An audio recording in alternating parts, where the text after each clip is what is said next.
नमस्कार दोस्तों, मैं लोकेश यादव स्वागत करता हूं आपका अपने YouTube चैनल VRB एजुकेशन पर। दोस्तों, अपन आज स्टार्ट करने जा रहे हैं पॉलिटी के टॉपिक में केंद्र सरकार। हमने दो टॉपिक्स इसमें क्लियर कर लिए हैं, संविधान का निर्माण टॉपिक, संविधान की विशेषताएं टॉपिक। इन्हीं संविधान की विशेषताओं टॉपिक में हमने पिछले वाली जो वीडियो थी उसमें भाग 1 जिसमें हमने संघ राज्य क्षेत्र, भाग 2 नागरिकता, भाग 3 मौलिक अधिकार, भाग 4 जिसमें नीति निर्देशक तत्व, भाग 4A जिसमें मूल कर्तव्य आते हैं। यानी कि कंटिन्यू 1 से लेकर के 51 तक की जो अनुच्छेद हैं उनसे रिलेटेड हमने वीडियोज अपलोड कर दी है। उनमें क्या क्या महत्वपूर्ण विशेषताएं थी वो आपको सब कुछ प्लेलिस्ट में आपको मिलेंगी। पॉलिटी की कंप्लीट एक वीडियो जो है प्लेलिस्ट में अपलोड कर दी जा चुकी है। आज उसी सीरीज को आगे बढ़ाते हुए अपन पहुंच चुके हैं केंद्र सरकार के ऊपर। और जो केंद्र सरकार जो है इसका जो उल्लेख आता है संविधान के भाग 5 में आता है। और ये केंद्र सरकार संविधान के भाग 5 में साथ साथ अनुच्छेद 52 से लेकर के और 151 तक केंद्र सरकार का उल्लेख है जी। तो केंद्र सरकार जो है इसको आज स्टार्ट करने जा रहे हैं अपन। तो कंटिन्यूटी सीरीज़ है, इसको आप ज़रूर प्लेलिस्ट से देखिएगा और अपने जितने भी आपके एग्ज़ाम्स हैं उसको आप क्रैक कर सकते हो और बड़े इजीली तरीके से आपको पेपर में इनसे सवाल मिलेंगे। स्पेशल जो अपना वैसे जीडी का जो अपने बैच स्टार्ट किया हुआ है उसमें तो ये समझ लो कि आपके ऐसे के ऐसे क्वेश्चंस आपके पेपर में आएंगे जी। तो पहला पॉइंट है इसमें केंद्र सरकार संविधान के कौन से भाग में आती है जी? 5 में आती है। इसके लिए अनुच्छेद जो है वो संविधान में कौन कौन से अनुच्छेदों में केंद्र सरकार आती है? 52 से लेकर के 151 तक आती है। अब अपन ने पढ़ा था जब सिलेबस बांटा था उस समय कि संविधान में 3 प्रकार की व्यवस्थाएं निर्धारित कर रखी है अपने देशवासियों के लिए। एक है कार्यपालिका, व्यवस्थापिका और न्यायपालिका। ऐसे ही जो कार्यपालिका, व्यवस्थापिका, न्यायपालिका है वो केंद्र सरकार की भी है और राज्य सरकार की भी है। अगर ये केंद्र सरकार की कार्यपालिका, व्यवस्थापिका, न्यायपालिका की बात करते हैं तो भाग 5 में आता है। लेकिन अगर राज्य सरकार की बात करते हैं तो ये किस में जाएगा?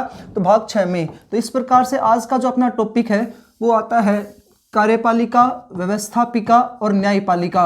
यानी कि केंद्र सरकार की कार्यपालिका, केंद्र सरकार की व्यवस्थापिका और जी केंद्र सरकार की ही क्या है? ये न्यायपालिका है।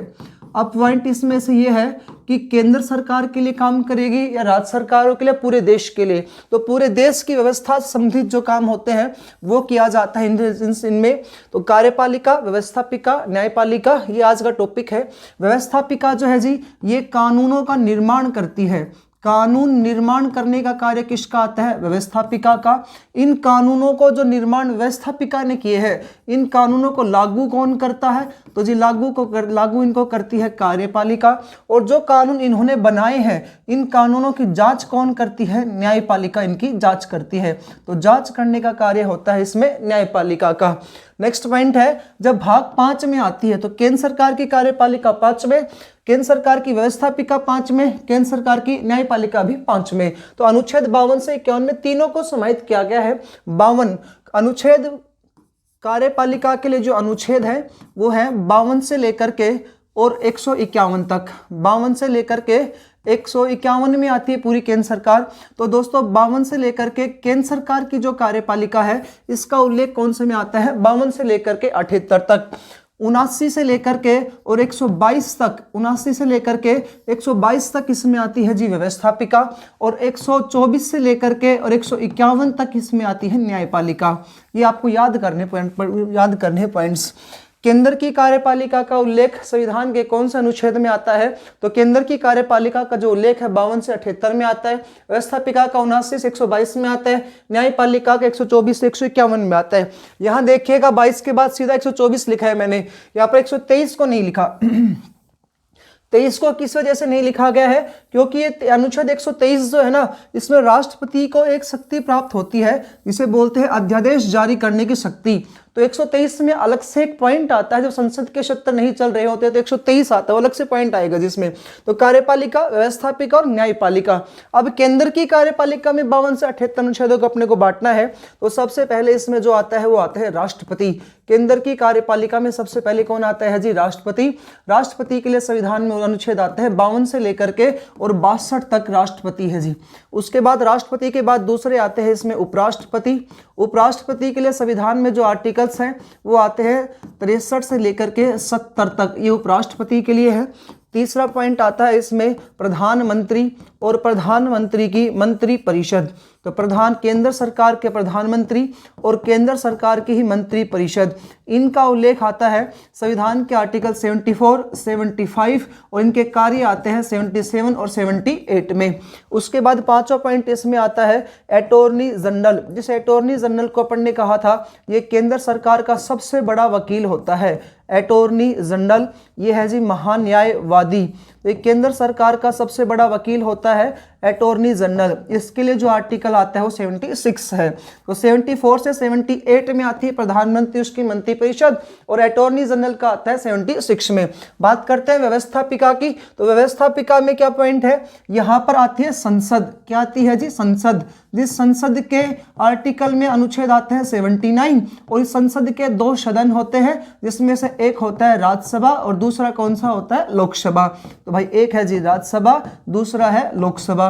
अब राज्यसभा में क्या कौन सा आर्टिकल है 80 और लोकसभा में कौन सा आता है 81। इस प्रकार से फिर अंग होते हैं 3, अंग में कौन जुड़ जाता है इसमें, राष्ट्रपति, राज्यसभा, लोकसभा। बात करते हैं न्यायपालिका की। तो इसमें केंद्र सरकार में एक है जी सुप्रीम कोर्ट, जिसे अपन सर्वोच्च न्यायालय बोलते हैं। ये समझो कि आपको जो सारणी बना रहे अपन ये, इसे ही अपन उच्चतम न्यायालय बोलते हैं। तो सारणी बनाने के पीछे जो रीजन है वो ये है कि आपको ये बताना कि केंद्र सरकार में हमारा कौन कौन सा टॉपिक पेपर में आएगा। तो दोस्तों सुप्रीम कोर्ट का जो उल्लेख है वो संविधान के कौन से अनुच्छेदों में आता है, 124 से लेकर के 147 में आता है इसमें सुप्रीम कोर्ट। दूसरा जो आता है इसमें एक है कैग, CAG, कैग, महानियंत्रक व लेखक परीक्षक, महानियंत्रक व लेखा परीक्षक, महानियंत्रक व लेखा परीक्षक, CAG, कैग। इसका जो उल्लेख है वो बचे हुए अनुच्छेदों में आ जाएगा 148 से लेकर के 151 तक। तो इस प्रकार से हमने केंद्र सरकार के अनुच्छेद जो है उनको विभाजित किया है। दोबारा से देखिएगा, हेडिंग है आज अपना केंद्र सरकार। केंद्र सरकार का उल्लेख संविधान के भाग 5 में आता है, अनुच्छेद 52 से लेकर 151 में आता है। केंद्र सरकार में 3 प्रकार की व्यवस्था है, कार्यपालिका, व्यवस्थापिका और न्यायपालिका। ये राज्य में भी होती है। केंद्र सरकार की बात करें तो भाग 5 में आता है, राज्य सरकार पढ़ेंगे तो भाग 6 में आ जाएगा। कार्यपालिका में अनुच्छेद 52 से 78 में आते हैं, व्यवस्थापिका के 79 से 122। ये 79, 80, 81 तो लिखे ही लिखे, इनसे रिलेटेड और भी पॉइंट्स आते हैं जिनको अपन पढ़ेंगे, कंटिन्यू टॉपिक स्टार्ट होगा तब। न्यायपालिका में आता है सुप्रीम कोर्ट और कैग, तो इनके लिए 2 अनुच्छेद है जी। बात करें इस कार्यपालिका में सबसे पहले राष्ट्रपति, उपराष्ट्रपति, प्रधानमंत्री, मंत्री परिषद, अटॉर्नी जनरल, महान्यायवादी। तो ये अपना टॉपिक है आज का। अब अपन स्टार्ट करने जा रहे हैं, ये सिलेबस बचा हुआ है आपका केंद्र सरकार का। आज टॉपिक स्टार्ट करेंगे जिसमें राष्ट्रपति का। तो राष्ट्रपति जो होता है देश का सर्वे सर्वा होता है, तो इसी से रिलेटेड आज टॉपिक स्टार्ट कर रहे हैं अपन राष्ट्रपति। राष्ट्रपति देश का प्रथम नागरिक, देश का प्रथम नागरिक कौन होता है? तो देश का प्रथम नागरिक होता है जी राष्ट्रपति। दूसरा पॉइंट, ये देश का प्रथम नागरिक है। क्वेश्चन पूछे देश का सर्वे सर्वा कौन होता है, तो देश का सर्वे सर्वा भी कौन होगा जी, राष्ट्रपति होगा। सर्वे सर्वा भी कौन होता है, राष्ट्रपति होता है। नेक्स्ट पॉइंट है, ये देश का या राज्य सरकार का, केंद्र सरकार का, देश या केंद्र सरकार का नाम मात्र या संवैधानिक, नाम मात्र या संवैधानिक कार्यपालिका का प्रमुख होता है। संवैधानिक कार्यपालिका का प्रमुख होता है। कार्यपालिका का प्रमुख होता है। हमने विशेषता पढ़ी थी दोहरी कार्यपालिका, उसमें बताया था 2 प्रकार कार्यपालिका होते हैं, नाम मात्र और वास्तविक। तो केंद्र सरकार का नाम मात्र या संवैधानिक कार्यपालिका का अध्यक्ष कौन होता है, राष्ट्रपति होता है। देश का सर्वे सर्वा होगा, देश का प्रथम नागरिक होगा, राष्ट्रपति होगा जी। तो इससे रिलेटेड जितने क्वेश्चंस बनते हैं वो अपन कंटिन्यू करेंगे अपन इस टॉपिक में। पहला इसका अनुच्छेद है 52। तो राष्ट्रपति जो होता है इसके अनुच्छेद कौन कौन से आते हैं, 52 से लेकर के 62। 52 को स्टार्ट कर रहे हैं। यदि दोस्तों आप कंटिन्यू पढ़ते हो ना इन चैप्टर्स को और इन वीडियोस को और अपने कंटिन्यू नोट्स प्रॉपर तरीके से बना रहे हो, तो वादा करता हूं एक भी क्वेश्चन जो होंगे वो आपके पेपर में से बाहर नहीं मिलेंगे। अनुच्छेद 52 कहता है राष्ट्रपति का पद है। तो राष्ट्रपति के पद का उल्लेख कौन से अनुच्छेद में मिलता है, राष्ट्रपति के पद का जो उल्लेख है वो 52 में मिलता है जी। तो अब भारत में एक राष्ट्रपति होगा, ये किस में लिखा है? तो भारत में एक राष्ट्रपति होगा, ऐसा अनुच्छेद 52 में लिखा है। भारत में एक राष्ट्रपति होगा, ऐसा अनुच्छेद 52 में लिखा है भाई। तो राष्ट्रपति के पद का उल्लेख कौन से आर्टिकल में मिलता है? 52 में मिलता है। उसके बाद बात करें अनुच्छेद 53। अनुच्छेद 53 ये 53 ये कहता है कि भारत में जो राष्ट्रपति है ये जो केंद्र सरकार की कार्यपालिका शक्ति होती है, केंद्र सरकार की कार्यपालिका शक्ति, केंद्र सरकार की कार्यपालिका शक्ति किस में निहित होती है? तो जी राष्ट्रपति में निहित होती है। केंद्र सरकार की कार्यपालिका शक्ति राष्ट्रपति में निहित होती है। अब ये कार्यपालिका शक्ति क्या है भाई, वो हम आपको जब राष्ट्रपति की शक्तियाँ पढ़ाऊंगा ना उसमें आएंगी। राष्ट्रपति की शक्तियों को 2 भागों में बांटा जाएगा, इसके बाद वो टॉपिक आएगा राष्ट्रपति की शक्तियाँ, उसमें अपन पढ़ेंगे राष्ट्रपति शक्तियों को 2 भागों में बांटा जाता है। एक सामान्य शक्ति, दूसरी आती है आपातकालीन शक्ति। अब जो सामान्य शक्ति है ना उसमें पहली शक्ति आती है कार्यपालिका शक्ति। ये जो कार्यपालिका शक्ति फिर के 3 पॉइंट आएंगे, एक होगा इसमें सैनिक संबंधी शक्ति, एक होगा इसमें राजनयिक संबंधी शक्ति और एक आएगा नियुक्ति संबंधी शक्ति। तो ये कार्यपालिका शक्ति केंद्र सरकार की किसके अधीन होती है? ये राष्ट्रपति के अधीन होती है। लेकिन आगे क्या कह रहा है? लेकिन इन शक्तियों का प्रयोग वो स्वयं नहीं कर सकता, लेकिन इन शक्तियों का प्रयोग वो स्वयं नहीं कर सकता, यानी स्वयं नहीं कर सकता, शक्तियों का प्रयोग वह स्वयं नहीं कर सकता है, स्वयं नहीं कर सकता है। क्यों नहीं कर सकता? क्योंकि अभी अभी हमने ऊपर पढ़ा था कि राष्ट्रपति जो होता है ना वो संवैधानिक कार्यपालिका का अध्यक्ष होता है, का प्रमुख होता है, नाम मात्र कहिए, इस वजह से नाम मात्र संवैधानिक कार्यपालिका का अध्यक्ष होता है। तो वास्तविक रूप से काम करने वाली होती है मंत्री परिषद या प्रधानमंत्री। तो लेकिन इन शक्तियों का प्रयोग वह स्वयं नहीं कर सकता है। उसे सलाह देने के लिए मंत्री परिषद होती है, उसे सलाह देने के लिए मंत्री परिषद होती है, सलाह देने के लिए मंत्री परिषद होती है। भाई जो अभी अभी हमने सिलेबस के बारे में जाना था उसने ये कहा था कि ये जो केंद्र सरकार का प्रधानमंत्री या मंत्री परिषद जो होती है ना इसकी सलाह से राष्ट्रपति काम करेगा, ऐसा अनुच्छेद 74 में भी लिखा है जी। ठीक है, और यही पॉइंट किसमें कह रहा है? अनुच्छेद 53 में ये पॉइंट कह रहा है कि राष्ट्रपति जो होगा कार्यपालिका शक्ति का प्रमुख तो होगा, काम वही होगा, उसी के नाम से होंगे, लेकिन खुद काम नहीं कर सकता। किसकी सहायता से करेगा? मंत्री परिषद की सहायता से करेगा। और मंत्री परिषद का जो मुखिया होगा वो कौन होता है? प्रधानमंत्री होता है। आई होप सो आपको समझ में आया होगा। 52-53 52 कहता है कि भारत में एक राष्ट्रपति होगा, तो राष्ट्रपति के पद का उल्लेख कौन सा में आता है? 52 में।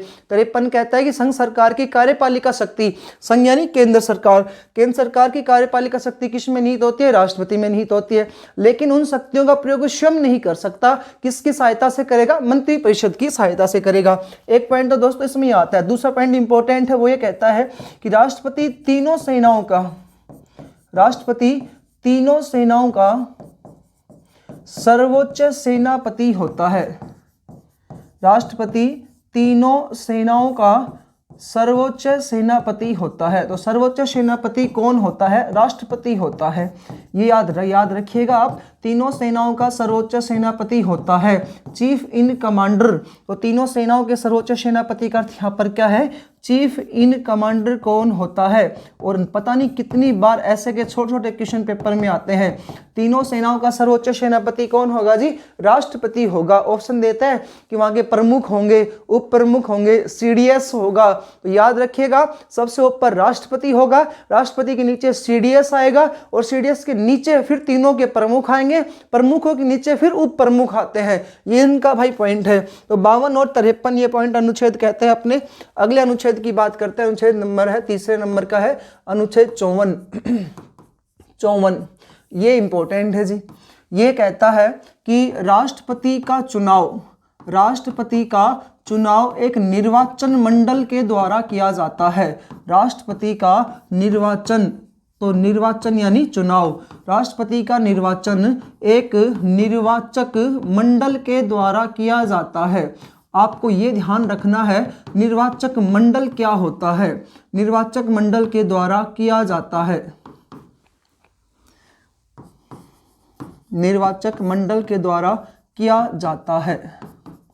यानी कि क्वेश्चन आपने अनेकों बार पढ़ा है, हमारे देश में लोकतांत्रिक गणराज्य है। सबसे पहले हमने संविधान की विशेषता टॉपिक में बात कही थी कि भारत में सबसे पहले एक विशेषता संविधान निर्माण टॉपिक पढ़ा, दूसरा टॉपिक पढ़ा संविधान की विशेषताएं। और विशेषता में हमने सबसे पहले ये बताया था कि भारत लोकतंत्र है। इसका अर्थ होता है भारत में संपूर्ण शक्ति जनता में निहित है और जनता के द्वारा ही सबसे बड़ा जो पद होता है उसका चयन होता है। यानी कि भारत में वंशानुगत नहीं है, अब जनता के द्वारा प्रत्यक्ष रूप से ना होकर के अप्रत्यक्ष रूप से होता है। वो कैसे हो आप समझिएगा। तो भारत का जो सबसे बड़ा पद है राष्ट्रपति, ये नहीं कि मनोनीत हो गया या एक जो बन गया वही फिर कंटिन्यू बनता रहेगा, यानी वंशानुगत नहीं है, राजतंत्रात्मक नहीं है, भारत में तो लोकतंत्र है। तो लोकतंत्र का अर्थ ये बताता है 1954 कि राष्ट्रपति के चुनाव होते हैं और चुनाव भी एक निर्वाचक मंडल करता है। अब निर्वाचक मंडल में कौन कौन सदस्य होते हैं वो देखिएगा। तो निर्वाचक मंडल में यानी कि जो चुनाव चुनाव में भाग लेने वाले जो सदस्य है वो कौन कौन है। तो निर्वाचक मंडल में भाग लेने वाले सदस्य राष्ट्रपति के निर्वाचक मंडल में कौन कौन सदस्य भाग लेते हैं। अब आपको ये पॉइंट याद करने हैं, देखिएगा। अभी तो सब कुछ आपको मैं क्लियरिटी बता देता हूं। एक होती है जी संसद, अभी इसको मैं बैक करूंगा पहले वाले पेज पर ताकि आपको यहाँ से कंफ्यूजन दूर हो जाए। ये संसद थी, संसद के दो सदन होते हैं, एक है जी राज्यसभा, दूसरा होता है इसमें लोकसभा। ये जो आपके सामने राज्यसभा है ना, इसका अनुच्छेद है 80। अनुच्छेद, कभी आप इनको सीटों को समझ लो ना, ये अनुच्छेद है 80। और लोकसभा की जो सीट, लोकसभा जो है इसके लिए अनुच्छेद कितना आता है जी 81। अभी एक पॉइंट समझिएगा, राज्यसभा जो है इस राज्यसभा की वर्तमान में सीट आती है 245। कितनी सीट है जी 245 सीट है। इन 245 सीटों को मैं दो भागों में विभाजित करता हूं। एक है जी इसमें निर्वाचित सदस्य और एक आता है इसमें मनोनीत सदस्य। ये वर्तमान की अपन बात कर रहे हैं। तो राज्यसभा में निर्वाचित सदस्य कितने होते हैं, मनोनीत कितने होते हैं। तो टोटल कितनी सीट आती है 245। मनोनीत सदस्यों की संख्या है जी इसमें 12। मनोनीत सदस्य कितने होते हैं 12 होते हैं। इन 12 सदस्यों को कौन मनोनीत करेगा। तो इन 12 सदस्यों को राष्ट्रपति के द्वारा मनोनीत किया जाता है। कितने क्षेत्रों में, तो 5 क्षेत्रों में। मूल संविधान में जी 4 क्षेत्र थे, अब कितने हैं 5 क्षेत्र है। कौन कौन से 5 क्षेत्र है, तो कला, विज्ञान, साहित्य, समाज सेवा और खेल। तो मूल संविधान में 26 जनवरी 1950 को यहाँ पर 4 ही क्षेत्र थे और 2014 में कौन सा जोड़ दिया गया, खेल। और इससे मनोनीत होने वाले एकमात्र सचिन तेंदुलकर। तो निर्वाचित टोटल कितने सदस्य होते हैं जी इसमें वर्तमान में 245 है। 12 मनोनीत आ गए, 12 माइनस करेंगे तो निर्वाचित सदस्यों की संख्या कितनी आ गई भाई 233। अब इन 233 को फिर दो भागों में विभाजित करते हैं। एक है जी राज्यों से निर्वाचित और एक आते हैं यूटी से, यानी कि केंद्र शासित प्रदेशों से निर्वाचित। अब जी यूटी से इनकी सीट आती है 4। कितनी सीट है 4 सीटों को दो भागों में विभाजित कर रहे हैं अपन। एक है भाई दिल्ली से, दिल्ली में सीट आती है 3 और एक आती है इसमें पुडुचेरी से।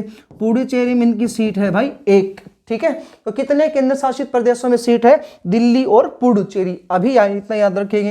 राज्यों से निर्वाचित सदस्यों की संख्या की बात करें अपन तो 233 में से 4 माइनस करेंगे, कितने बच गए 229 सदस्य जी। ठीक है, अगला पॉइंट लोकसभा का देखिएगा। लोकसभा की जो सीट है वो कितनी है 545 थी। अभी एक बार 545 को समझा देता हूं, फिर इसको समझाएंगे। लोकसभा की सीट कितनी है जी 545। अब इन 545 को दो भागों में विभाजित कर दिया। एक है निर्वाचित और वही एक आ जाएगा इसमें मनोनीत। निर्वाचित और दूसरे है जिसमें मनोनीत होते थे 2। इन 2 को मनोनीत किया, इन 2 का नाम था एंग्लो इंडियन।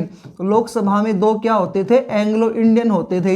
इन्हें कहा जाता था आंग्ल भारतीय। इसका अर्थ ये होता है एक ऐसी संतान जिसके माता पिता में से एक भारत का हो और एक कहाँ का हो, विदेश का, ये एंग्लो इंडियन होते हैं। तो 545 में से 2 कौन थे, मनोनीत थे। निर्वाचित कितने बच गए, 2 करेंगे तो अपन कितने बच गए इसमें 543। 543 लोगों का चुनाव होता है। 543 जो सदस्य होते हैं इनको फिर दो भागों में बांट दिया गया, एक राज्यों से और दूसरा आ जाएगा जी इसमें यूटी से। कहाँ से? यूटी से। यूटी से इनकी सीट है जी 13 और राज्यों से इनकी सीट कितनी आती है? 530। इस प्रकार से है जी ये पॉइंट। उम्मीद आपको समझ में आया होगा। मैं ये कहना चाहता हूं कि राज्य राष्ट्रपति के चुनाव जो अभी पढ़ रहे थे निर्वाचक मंडल के द्वारा किया जाता है, उसमें संसद के सदस्य भाग लेते हैं। टोटल संसद में कितने सदस्य हो गए? 245 545, यानी संसद में कुल सदस्य कितने होते हैं? तो 790 सदस्य होते हैं भाई। कितने होते हैं? 790। पॉइंट ये है, अब इसमें से निर्वाचित कितने होते हैं और मनोनीत कितने होते हैं? तो भाई निर्वाचित और मनोनीत 790 में से निर्वाचित सदस्य कितने हैं और मनोनीत कितने हैं? तो आप देख सकते हो संसद के दो सदन है, राज्यसभा और लोकसभा। राज्यसभा में तो 245 में से 233 निर्वाचित हुए, 12 के अभी मनोनीत हुए। लोकसभा में 543 निर्वाचित हुए और इसमें 2 मनोनीत हुए। तो मनोनीत कितने आ गए? 14 सदस्य। मनोनीत 790 में से कितने आए जी? 14। तो यहां पर निर्वाचित कितने बच गए? तो निर्वाचित हो गए 776। कितने हो गए भाई? 776। ठीक है, उम्मीद आपको समझ में आया होगा। अब प्रधानमंत्री नरेंद्र मोदी सरकार ने क्या किया? ये एंग्लो इंडियन के पद को समाप्त कर दिया है। एंग्लो इंडियन कौन होते थे? एक ऐसी संतान जिसके माता पिता में से एक भारत का हो और एक कहां का हो? विदेश का, वो एंग्लो इंडियन कहलाता था। तो ये एंग्लो इंडियन पद का समाप्त कर दिया। अब कितने सदस्य राष्ट्रपति के चुनाव में भाग लेंगे? कितने सदस्य राष्ट्रपति के चुनाव में भाग लेंगे वो आप आगे देखिएगा। तो निर्वाचक मंडल, अब निर्वाचक मंडल में भाग लेने वाले सदस्य, तो ये कह रहा है जी संसद के निर्वाचित सदस्य भाग लेते हैं। राष्ट्रपति के निर्वाचक मंडल में कौन भाग लेता है? तो पहला पॉइंट है संसद के निर्वाचित सदस्य। अभी अभी हमने पढ़ा है 790 होते हैं, 14 सदस्य भाग नहीं लेते हैं। वो 14 क्यों भाग नहीं लेंगे? क्योंकि उनको मनोनीत राष्ट्रपति के द्वारा किया गया है। ठीक है जी। और चुनाव कितनों सदस्यों का हुआ? तो 776 का चुनाव हुआ। कितने का चुनाव हुआ जी? 776 का। यदि आपसे पूछे राज्यसभा के कितने सदस्य भाग लेंगे तो आप बता दो कि सर 233। और ये आपसे पूछे लोकसभा के कितने सदस्य भाग लेते हैं तो आप बता दोगे कितने? 543। तो इस प्रकार से टोटल कितने सदस्य भाग लेते हैं? 776 सदस्य भाग लेते हैं। अगला पॉइंट ये कहता है कि भारत में 28 राज्य हैं और 28 राज्यों में विधानसभा है। यानी कि 28 राज्य जैसे हैं, पूरे के पूरे 28 राज्य हैं भारत के जिनमें क्या है? विधानसभा है। तो 28 राज्यों के विधानसभा के निर्वाचित सदस्य, भाई 28 राज्यों में क्या है? विधानसभा है। 28 राज्यों के विधानसभा के निर्वाचित सदस्य, तो यानी कह रहा है कि विधायक जो होते हैं ना ये भाग लेते हैं। कितने विधायक भाग ले रहे हैं? 4020 विधायक टोटल इसमें भाग लेते हैं। नेक्स्ट पॉइंट ये कह रहा है कि वर्तमान में 2 यूटी हैं, जिसमें से दिल्ली यहां पर है जी 70 सीट और एक है पुडुचेरी। पुडुचेरी में सीट आती है जी 30। दिल्ली व पुडुचेरी विधानसभा के निर्वाचित सदस्य, दिल्ली व पुडुचेरी विधानसभा के निर्वाचित सदस्य। तो 70 और 30 कितने हो जाएंगे? 70 और 30 हो गए भाई 100। अब टोटल इनका आप कर दो, टोटल कितने आ गए? 4896 सदस्य राष्ट्रपति के चुनाव में भाग लेते हैं। तो 4896 सदस्य जो है वो एक निर्वाचक मंडल कहलाता है, जो राष्ट्रपति का क्या करता है जी? चुनाव करता है। ठीक है जी, आया समझ में आपको? दोबारा से आप चाहते देख सकते हो। संसद के निर्वाचित सदस्य लेते हैं 776 लेंगे। 790 क्यों नहीं लेते? क्योंकि इसमें से 14 सदस्य मनोनीत होते हैं। मनोनीत कौन करेगा? राष्ट्रपति करेगा। भाई जिनको मनोनीत राष्ट्रपति कर रहा है तो वो तो दोबारा से, अगर वही राष्ट्रपति दोबारा से चुनाव में खड़ा होता है तो 14 सदस्य तो 12 सदस्य तो उसको फिर से मनोनीत करेंगे, क्योंकि राज्यसभा कार्यकाल 6 वर्ष का होता है। 12 सदस्य उसको मनोनीत करते हैं। 28 राज्यों में विधानसभा है तो 4020 विधायक होते हैं चुनाव भाग लेने के लिए। ये इंपॉर्टेंट पॉइंट है।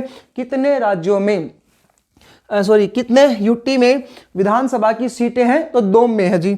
लेकिन पॉइंट देने योग्य बात यहां पर यह है, देखिएगा अब वर्तमान में जो धारा 370 को समाप्त कर दी गई है ना, तो पहले जम्मू कश्मीर को एक अधिराज्य का दर्जा प्राप्त था, वो राज्य के दर्जे से निकलकर यूटी बन चुका है और वहां पर विधानसभा भी है और वहां पर क्या है जी, राज्यसभा की सीटें भी है। तो है यूटी। कितने यूटी में सीटें हैं तो भाई देखिएगा, JNK, दूसरा दिल्ली और तीसरा है जी पुडुचेरी। एक सारणी बना रहा हूं और पूरी कोशिश कर रहा हूं आपका बेस तैयार करने के लिए। मैं यहां से, एक है जी विधानसभा की सीट और एक साइड आती है इसमें राज्यसभा की सीट। जम्मू कश्मीर जो है ना, इसमें कितनी सीट है, दिल्ली में कितनी है, पुडुचेरी में कितनी है। तो जम्मू कश्मीर में विधानसभा की सीट कितनी है, 90। दिल्ली में ये सीटें कितनी आती है, 70। ये लिख दिया जी, दिल्ली में 70 विधायक। पुडुचेरी में कितनी आती है, 30 आती है। राज्यसभा की सीट जम्मू कश्मीर में कितनी निर्धारित की गई है, 4। दिल्ली की कितनी है, 3। पुडुचेरी की कितनी आती है, 1 आती है भाई। ठीक है, ये अब वर्तमान की स्थिति है। कितने केंद्र शासित प्रदेशों में विधानसभा और राज्यसभा है, तो कितने केंद्र शासित प्रदेश है जिनमें विधानसभा और राज्यसभा होती है, 3। दिल्ली, पुडुचेरी और जम्मू कश्मीर। लेकिन जम्मू कश्मीर 2024 के बाद लागू होगा। अभी राष्ट्रपति द्रौपदी मुर्मू के चुनाव हुए थे, उसमें कितने सदस्यों ने भाग लिया, तो दिल्ली और पुडुचेरी के सदस्यों ने भाग लिया। दिल्ली के कितने विधायकों ने लिया, 70। और पुडुचेरी कितने विधायकों ने लिया जी, 30। टोटल 100 सदस्यों ने भाग लिया। अतः वर्तमान में राष्ट्रपति के चुनाव में 4896 सदस्यों ने भाग लिया है। ये पॉइंट और समझिएगा। राष्ट्रपति के चुनाव में कौन सदस्य भाग लेते हैं, तो राष्ट्रपति के चुनाव में सिर्फ कौन सदस्य भाग लेते हैं, निर्वाचित सदस्य भाग लेते हैं, मनोनीत सदस्य भाग नहीं लेते हैं। एक क्वेश्चन और पूछेगा, राष्ट्रपति के चुनाव में विधान परिषद के सदस्य भी भाग लेते हैं क्या। भाई आपने बनाया था कि सर, आपने पढ़ाया था जो राज्य में एक विधान मंडल होती है। इस राज्य विधान मंडल के 2 सदन होते हैं, एक है जी विधान परिषद और एक है विधानसभा। यही था ना जी। केंद्र में होती है संसद, जिस संसद के 2 सदन होते हैं, एक है जी इसमें राज्यसभा और दूसरी आती है लोकसभा। अब आप कह रहे हो कि राज्यसभा के सदस्य 233 भाग ले रहे हैं, ठीक है जी। 543 लोकसभा के भी ले रहे हैं, ठीक है, मान लिया बात। 233 सदस्य राज्यसभा के ले रहे हैं, 543 लोकसभा के ले रहे हैं, 4020 आपने लिख दिया है विधानसभा के भी ले रहे हैं। तो विधान परिषद के नहीं ले रहे, ये नहीं लेते भाई। विधान परिषद के सदस्य इन चुनावों में भाग नहीं लेते हैं, राष्ट्रपति के चुनावों में। उसका रीजन है क्यों, क्योंकि भारत में 5 राज्य ऐसे हैं जिनमें द्विसदनीय शासन व्यवस्था है। द्विसदनीय शासन व्यवस्था यानी कि 2 सदन है जिनमें द्विसदनीय शासन व्यवस्था है 5 राज्यों में।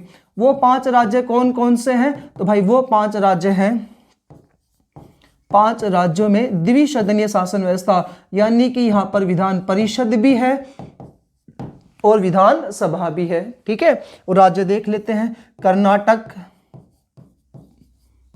यूपी, महाराष्ट्र,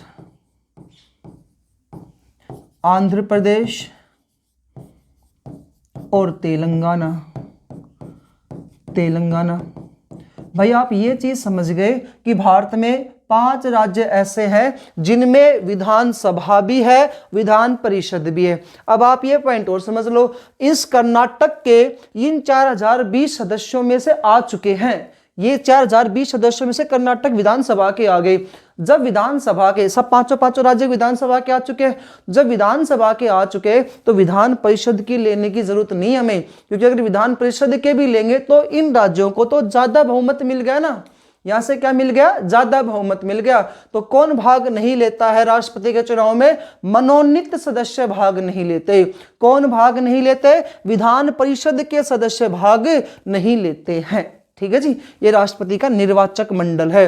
कितने केंद्र शासित प्रदेशों में राष्ट्रपति के चुनाव में भाग लिया जाता है, तो 2 ही है, दिल्ली और पुडुचेरी। इनको 70वें संविधान संशोधन 1992 के तहत अधिकार दिया गया था राष्ट्रपति के चुनाव में भाग लेने का। 70वें संविधान संशोधन 1992 में इनको अधिकार दिया गया था राष्ट्रपति के चुनाव में भाग लेने का। दिल्ली को राष्ट्रीय राजधानी स्वीकार किया गया था 69वें संविधान संशोधन 1992 में। क्लियर है भाई, पॉइंट समझ में आया होगा आपको, उम्मीद है। तो अनुच्छेद 54 आता है राष्ट्रपति का निर्वाचक मंडल। इसके बाद बात करते हैं अपन चौथा अनुच्छेद है इसमें, अनुच्छेद 55। अनुच्छेद 55 ये कहता है कि राष्ट्रपति के चुनाव की प्रणाली, अभी अभी सर आप पढ़ा रहे हो कि राष्ट्रपति के चुनाव में ये लोग भाग लेते हैं, तो इसके चुनाव किस प्रकार से होते हैं। तो अगला पॉइंट क्या कहता है, जिसके चुनाव की क्या प्रणाली है। तो चुनाव की प्रणाली में आपको कुछ पॉइंट याद रखने हैं। पहला क्वेश्चन पूछेगा, राष्ट्रपति के चुनाव होते हैं प्रत्यक्ष रूप से या अप्रत्यक्ष रूप से। तो आपका आंसर क्या आएगा, अप्रत्यक्ष रूप से। प्रत्यक्ष रूप से का अर्थ क्या होता है, जिसमें जनता भाग ले, वो प्रत्यक्ष रूप से होते हैं, और जनता के प्रतिनिधि जिसमें भाग ले वो क्या होते हैं, अप्रत्यक्ष रूप से। दूसरा पॉइंट होता है, राष्ट्रपति के चुनाव होते हैं गुप्त मतदान प्रणाली के द्वारा या खुली मतदान प्रणाली के द्वारा। तो कैसे आएंगे भाई, गुप्त मतदान प्रणाली के आधार पर राष्ट्रपति के चुनाव होते हैं। इसके बाद तीसरा पॉइंट कहता है, ये आप याद रखना ही पड़ेगा आपको, ये प्रणाली तो ये समझ लो वेरी वेरी इंपॉर्टेंट है और लगभग पेपरों में पूछी जाती है। समानुपातिक एकल संक्रमणीय मत प्रणाली। समानुपातिक एकल संक्रमणीय मत प्रणाली के आधार पर क्या होते हैं, राष्ट्रपति के चुनाव होते हैं। ये तो 3 आपकी विभागीय है आधार इनकी प्रणालियां। चौथा पॉइंट कह रहा है, वही उम्मीदवार जीता हुआ माना जाएगा। वही उम्मीदवार जीता हुआ माना जाएगा, जीता हुआ माना जाएगा जिसने डाले गए कुल वैध मतों में से, डाले गए कुल वैध मतों में से, डाले गए कुल वैध मतों में से आधे से ज़्यादा मत प्राप्त किए हो, आधे से ज़्यादा मत प्राप्त किए हो, आधे से ज़्यादा मत प्राप्त किए हो। तो वही उम्मीदवार जीता हुआ माना जाएगा जिसने डाले गए कुल वैध मतों में से आधे से ज़्यादा मत प्राप्त किए हो। ठीक है जी, वही उम्मीदवार जीता मान जाएगा जो डाले गए कुल वैध मतों से आधे ज़्यादा मत प्राप्त किए हो। जैसे मैं बात करूं, एक उम्मीदवार खड़ा है ए और एक उम्मीदवार खड़ा है जी बी। अब ऐसा नहीं हो सकता कि एक को 50 वोट मिले और दूसरे वाले को भी 50 ही वोट मिल जाए, तो भाई जाहिर सी बात है कोई जीतता हुआ इसमें नहीं माना जाएगा। या ऐसा हो जाए एक को जो है ना, अब यहाँ पर वैध मतों की संख्या घट बढ़ सकती है। मान लो कि एक को जो है वो इसमें 49 वोट मिल गए और एक को इसमें वोट मिले जी 20 वोट मिले, हो सकता है वैध मतों में ना, तो एक को 49 मिल गए, एक को 20 मिल गए, तो यहाँ पर 49 वाला जीतता हुआ नहीं माना जाएगा भाई, 49 वाला यहाँ पर जीता हुआ नहीं माना जाएगा। यहाँ पर जो डाले गए वैध मत हैं उनमें से आधे से ज्यादा जिसको प्राप्त होंगे उसमें से जो जीतेगा वो माना जाएगा। ठीक है जी, तो यहाँ पर 50 + 1 आएंगे, वही यहाँ पर जीता हुआ माना जाएगा। प्रत्यक्ष रूप से होता है चुनाव या अप्रत्यक्ष रूप से, तो कैसे आएंगे, अप्रत्यक्ष रूप से। अब एक पॉइंट समझिएगा, प्रत्यक्ष अप्रत्यक्ष क्या होता है। तो आपने लगभग गांव में या कहीं पर भी ये नगर पालिका, नगर परिषद, नगर निगम, इनमें जहां पर भी चुनाव वगैरह होते हैं, जो छोटे स्तर पर आपको एक समझाता हूँ, ये पॉइंट है। एक होता है सरपंच के चुनाव और एक होते हैं जी पंच के चुनाव। इन दोनों चुनावों में कौन भाग लेती है, जनता। सरपंच और पंच के चुनाव में किसने भाग लिया, जनता। यानी जनता ने वोट डाला तो जनता 2 मतों का प्रयोग करती है, सरपंच को भी चुनती है और पंच को भी चुनती है। तो ये जो है ना हमारे प्रतिनिधि बन गए, ये पंच हमारा क्या बन चुका है जीतने के बाद, प्रतिनिधि। ऐसे ही ये सरपंच भी हमारे क्या बन चुके हैं जी, प्रतिनिधि बन चुके हैं। अब इन्हीं सदस्यों में से, इन पंचों में से ही किसका चयन किया जाता है जी, उप सरपंच का चयन किया जाता है। इन्हीं सरपंचों में से किसका चयन किया जाता है, उप सरपंच का। यानी कि जो पंच होंगे ना, ये अपने आप में से किसी उप सरपंच का चयन कर देते हैं। तो इस उप सरपंच का जो चयन हुआ ना, ये किस आधार पर हुआ है, अप्रत्यक्ष आधार पर। यानी कि इसके चुनाव जनता ने भाग नहीं लिया। जनता ने तो किसके चुनाव में भाग लिया था, सरपंच और पंच के चुनाव में भाग लिया। तो सरपंच और पंच के जो चुनाव हुए वो प्रत्यक्ष रूप से हुए और उप सरपंच के जो चुनाव हुए वो जनता के द्वारा चुने गए प्रतिनिधियों के द्वारा चुने गए हैं। इसलिए इनके चुनाव कैसे हुए, अप्रत्यक्ष रूप से हुए हैं। इसलिए अप्रत्यक्ष रूप से गुप्त मतदान प्रणाली, उम्मीदवार वही जीता माना जाएगा जिसको डाले गए कुल वैध मतों में से आधे से ज्यादा मत प्राप्त किए होंगे। एक जिसमें प्रणाली होती है इसका नाम आता है समानुपातिक एकल संक्रमणीय मत प्रणाली। इसका अर्थ क्या होता है वो समझिएगा। इसका अर्थ दोस्तों ये है, जैसे अपन कहे कि अपने यहाँ अलवर क्षेत्र में जैसे मतदाताओं की संख्या जो है ना वो 10 लाख है। भाई अलवर क्षेत्र में पूरे मतदाताओं की संख्या जो है ना वो 10 लाख है। अलवर क्षेत्र में मतदाता कितने हैं जी? 10 लाख। अब यहाँ पूरे अलवर क्षेत्र के जो मतदाता 10 लाख है ना, इनके ऊपर एक होता है सांसद। एक कौन है जी? सांसद। अब ये सांसद कहाँ बैठेगा? लोकसभा में। ऐसे ही एक बात करें, जैसे अपन विधानसभा क्षेत्र है, बहरोड विधानसभा है। इस बहरोड विधानसभा जो क्षेत्र है ना, इसमें मान लो मतदाताओं की संख्या कितनी होती है? 5 लाख। और यहाँ पर कौन होते हैं? एमएलए यानी कि विधायक।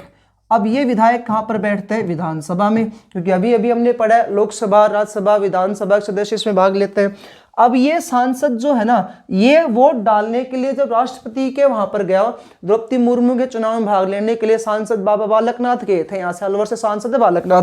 तो जब अलवर के सांसद बालकनाथ लोकसभा के चुनाव में भाग लेने के लिए गए, तो ये अपने पूरे 10 लाख मतदाताओं का एक वोट डाल करके आएंगे।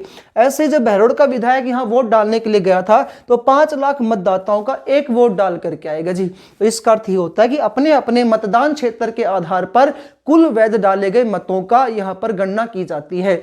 और जो वोट डालने के लिए जाते हैं इनको वहां पर पैसे मिलते हैं। तो ऐसे सांसद को, राज्यसभा और लोकसभा के जो सांसद होते हैं, इनको जो पैसे मत का मूल्य मिलता है वो 708 रुपये मिलता है। ये 1971 की जनगणना के आधार पर निर्धारित कर रखा है। ऐसे ही हर एक विधानसभा के अलग अलग क्या होते हैं जी? पैसे निर्धारित हो रखे हैं। सर्वाधिक जो पैसे मिलते हैं हर एक विधानसभा में, वो जनसंख्या ज्यादा यूपी की है, तो यूपी को 208 रुपये मिलते हैं यहाँ पर भाई। ठीक है, तो 208 रुपये किसको प्राप्त होते हैं? यूपी को। और 708 या 711 रुपये किसको प्राप्त होते हैं? यहाँ पर एज ए सांसद को प्राप्त होते हैं। ये है अनुच्छेद 55 राष्ट्रपति का निर्वाचन की प्रणाली। अगला आता है जिसमें 56वां अनुच्छेद, जो कहता है राष्ट्रपति जो होगा इसका कार्यकाल कितने वर्ष का होता है? 56 कहता है राष्ट्रपति का कार्यकाल। राष्ट्रपति का कार्यकाल, तो एक बार जो राष्ट्रपति चुना जाता है वो कितने वर्ष के लिए चुना जाता है? 5 वर्ष के लिए चुना जाता है। तो सामान्यतः राष्ट्रपति कार्यकाल कितने वर्ष का आएगा? 5 वर्ष का आएगा। दूसरा पॉइंट कहता है लेकिन जब तक कोई दूसरा उत्तराधिकारी नहीं आ जाता, लेकिन जब तक कोई दूसरा उत्तराधिकारी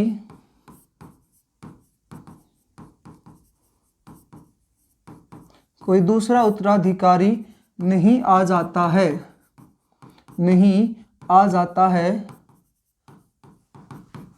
तब तक वह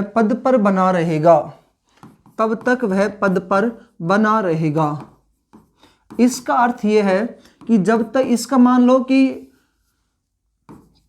अभी रामनाथ कोविंद जो है ये अभी रिटायर हुए ना जी, तो द्रौपदी मुर्मू जी नई महिला हमारी राष्ट्रपति बनी है, तो द्रौपदी मुर्मू जी का कार्यकाल 5 वर्ष पूरा हो गया।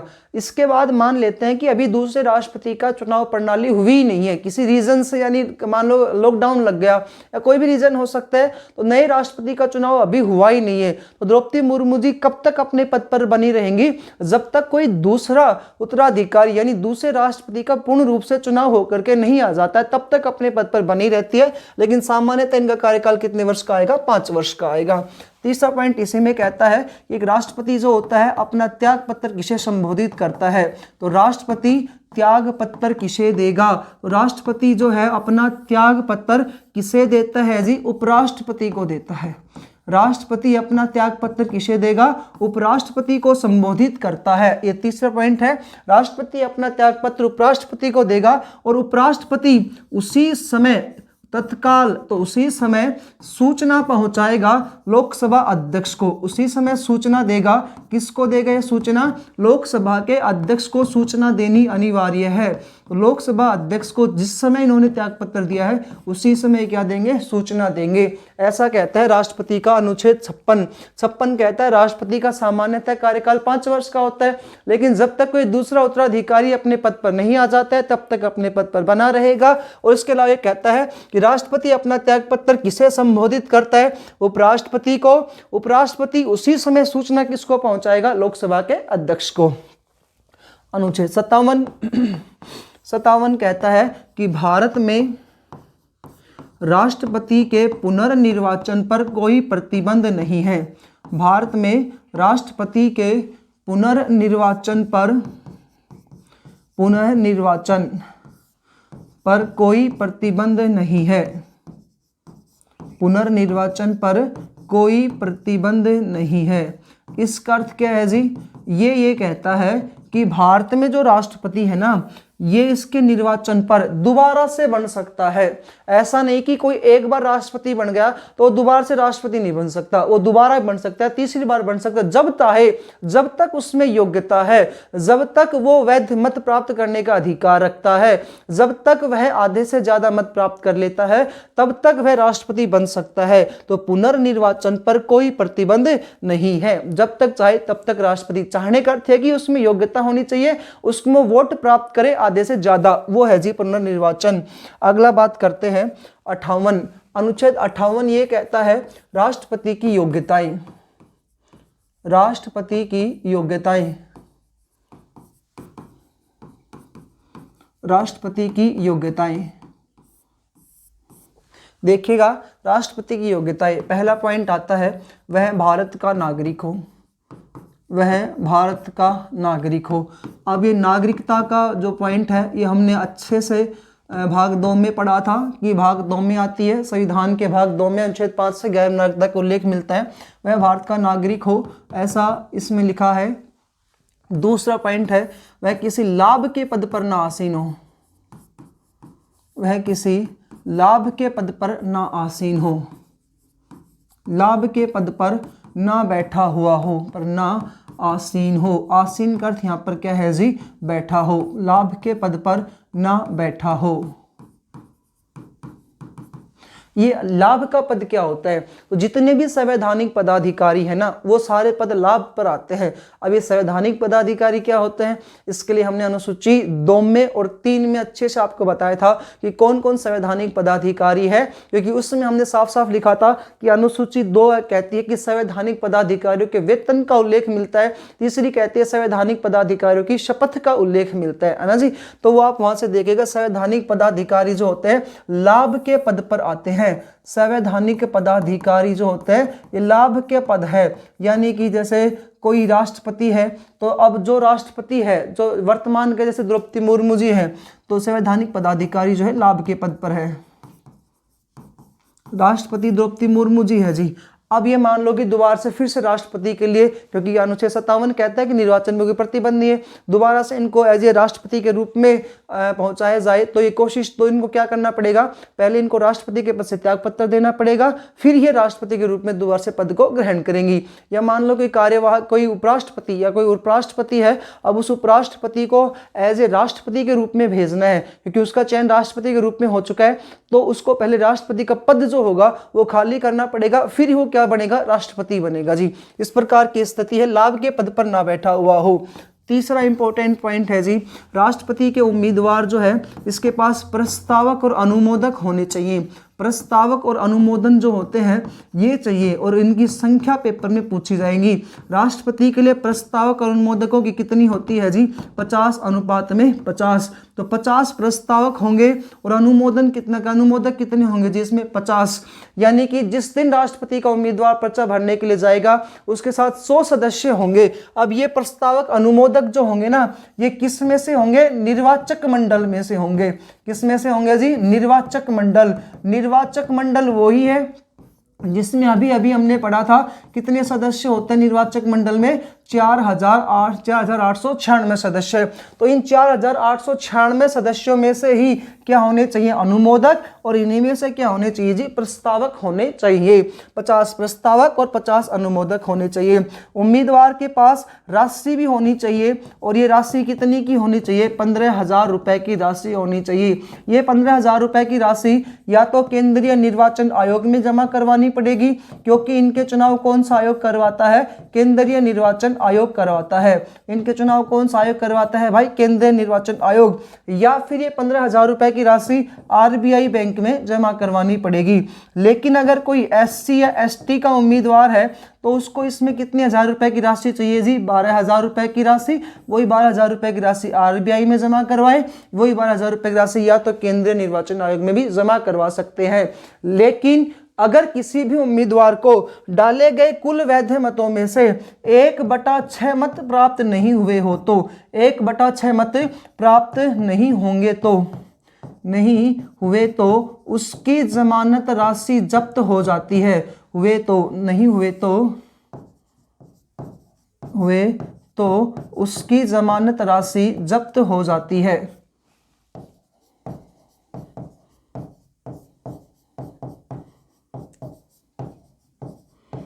जब्त हो जाती है।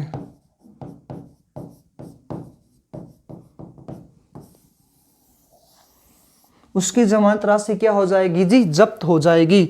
तो 15,000 रुपए राशि जिस दिन उम्मीदवार फॉर्म भरने के लिए जाएगा उसके पास, यदि वो SC ST का है तो 12,000 रुपए, या अन्य कास्ट से आता है तो 15,000 रुपए। तो 15,000 या 12,000 रुपए की राशि या तो आरबीआई बैंक में जमा करवानी पड़ेगी या केंद्रीय निर्वाचन आयोग में जमा करवानी पड़ेगी। फिर कह रहा है जब चुनाव हुए तो चुनावों में अगर किसी ने 1/6 मत प्राप्त नहीं किए तो उसकी राशि क्या होगी भाई? इसमें जब्त हो जाएगी। जब्त हो जाएगी यानी कि 12,000 या 15,000 रुपए राशि उसको नहीं मिलेगी।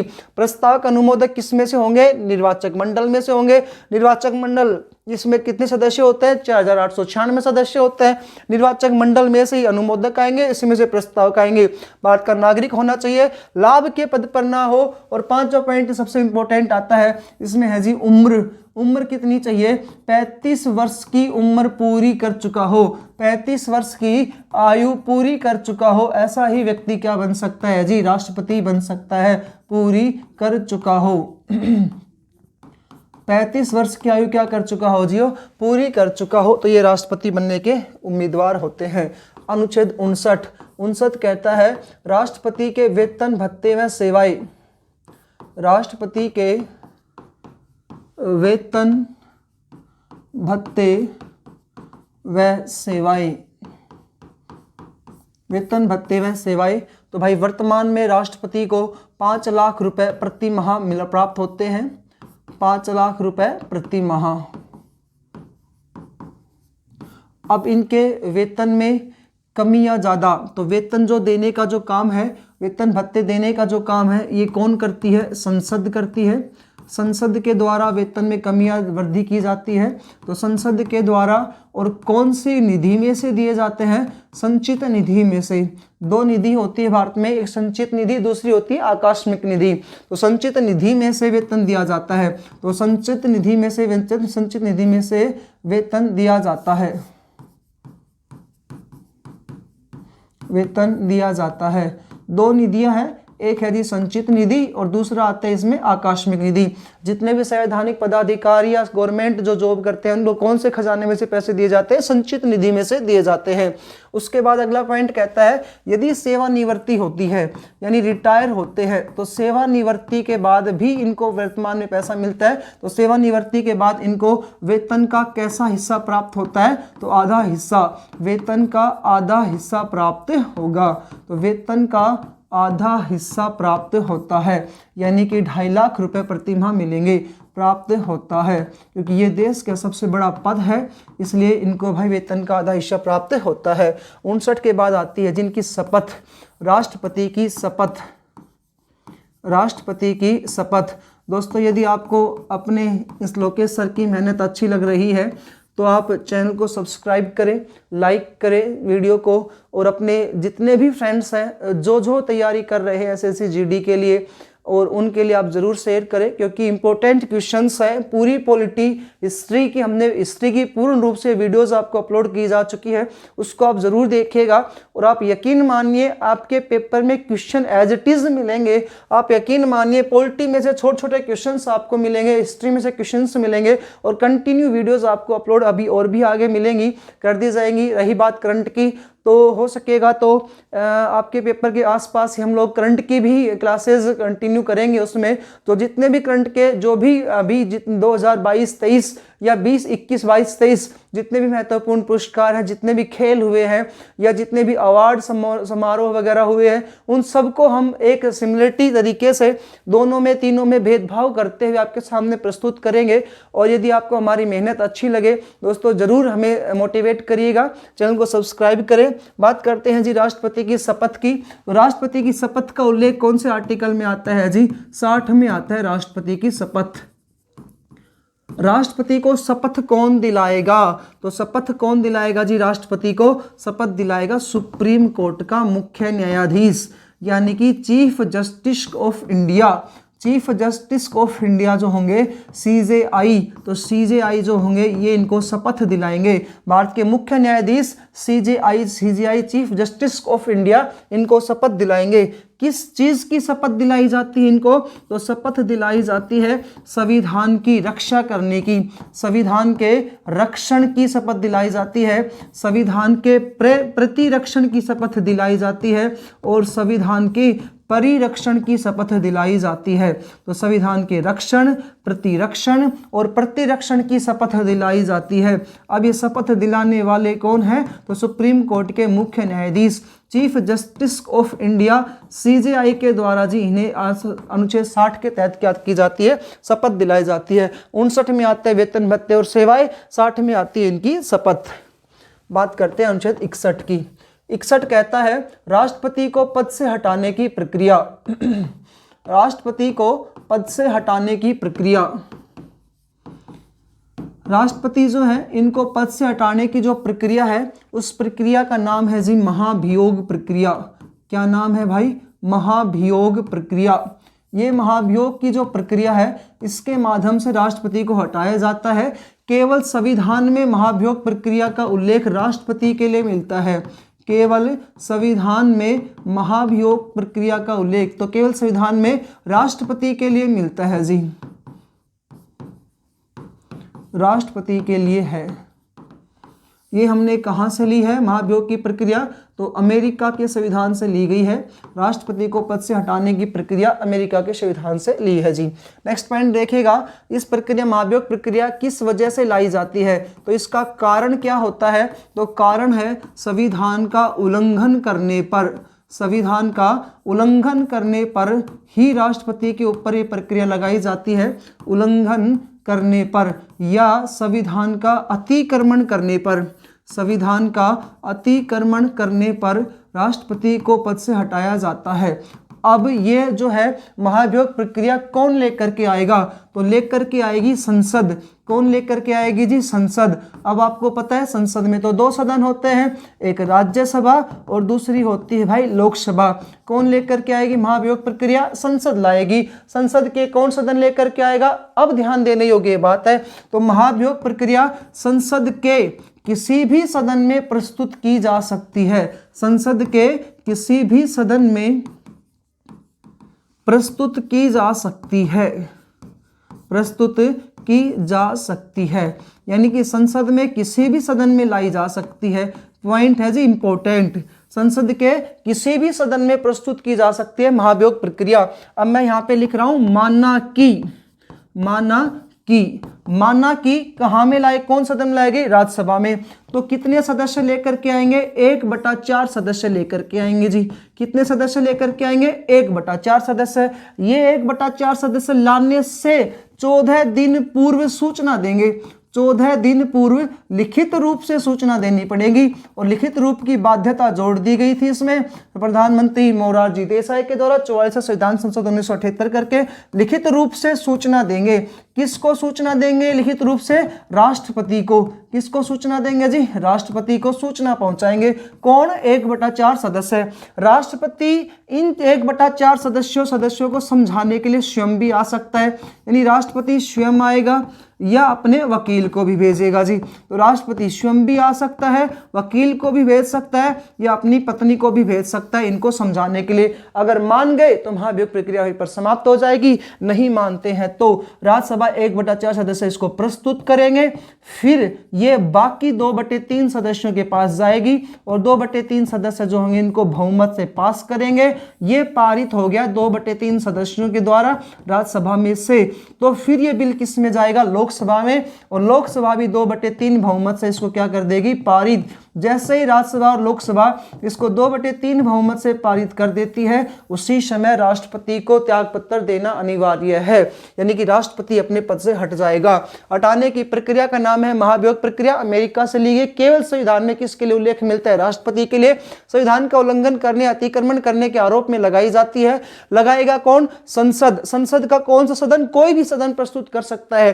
कितने सदस्य प्रस्तुत करेंगे, 1/4। कितने सदस्य पारित करेंगे, 2/3। कौन से सदनों के, दोनों सदनों के 2/3। लाने से पहले कितने दिन पूर्व सूचना देनी पड़ेगी, 14 दिन पूर्व इनको सूचना देनी पड़ेगी, वो भी किस रूप में, लिखित रूप में।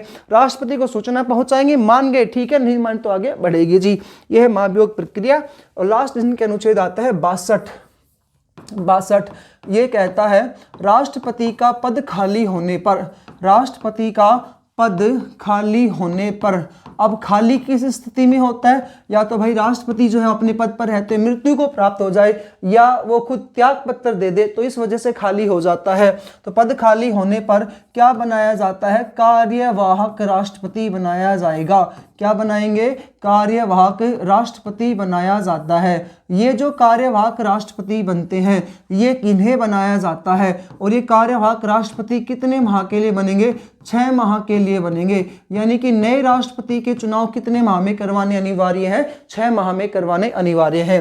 राष्ट्रपति का पद खाली होने पर, तो खाली किस अवस्था में हो रहा है, तो खाली हो रहा है जी, या तो राष्ट्रपति अपने पद पर रहते मृत्यु को प्राप्त हो जाए, या राष्ट्रपति के द्वारा क्या कर दिया जाए, त्याग पत्र दे दिया जाए। तो इस वजह से, या उन पर महाभियोग प्रक्रिया लग जाए ना जी। तो इन वजह से यदि राष्ट्रपति का पद खाली हो गया, इन वजह से यदि राष्ट्रपति का पद क्या हो गया, खाली हो गया, तो फिर हमें क्या करना पड़ेगा, कार्यवाहक राष्ट्रपति बनाएंगे। कार्यवाहक राष्ट्रपति कितने माह के लिए बनेंगे, 6 माह के लिए। नए राष्ट्रपति का चुनाव कितने माह में हो जाएगा, 6 माह के लिए। यानी जो कार्यवाहक राष्ट्रपति बनेगा वो या तो क्या, कौन बनेगा, उपराष्ट्रपति बनेगा।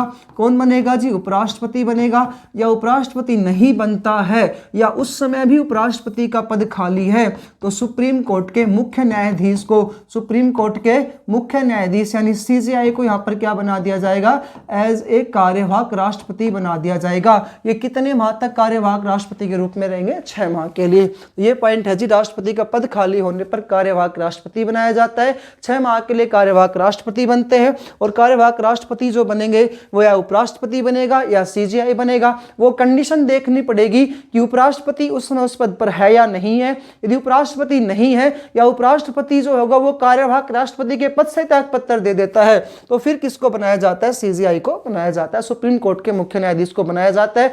ये भारत में हुआ भी है, वो हम आगे पढ़ेंगे। राष्ट्रपति कार्यकाल टॉपिक आएगा उसमें। उम्मीद है दोस्तों आपको टॉपिक समझ में आया होगा। आज हमने स्टार्ट किया केंद्र सरकार, और केंद्र सरकार में पहला पॉइंट हमने पढ़ा है ये 3 प्रकार की व्यवस्थाएं के, कार्यपालिका, व्यवस्थापिका और न्यायपालिका। इन 3 प्रकार की जो व्यवस्थाएं जो है, इनमें सबसे पहले टॉपिक स्टार्ट किया है जी राष्ट्रपति। कौन से भाग में आता है, कौन से अनुच्छेद में आता है, कौन इनका अंग होता है, संसद के सदन कितने होते हैं, सीटें कितनी है, कौन भाग लेगा चुनाव में, कौन नहीं लेगा, कैसे इनकी प्रणाली होती है, इनके वेतन भत्ते, सेवाएं, शपथ, कार्यकाल, वेतन, उनका CDS वगैरह, जो ये चीफ इन कमांडर पद खाली होने पर कार्यवाहक राष्ट्रपति। तो आज का दोस्तों टॉपिक था आपका। उम्मीद है दोस्तों आपको सिलेबस समझ में आ रहा होगा, ये वीडियो समझ में आ रही होंगी। यदि अच्छी लगती है दोस्तों तो चैनल को शेयर करें, सब्सक्राइब करें, और अपने दोस्तों के साथ हमें लाइक करें। मिलते हैं दोस्तों अन्य वीडियो में। धन्यवाद। जय हिंद, जय भारत।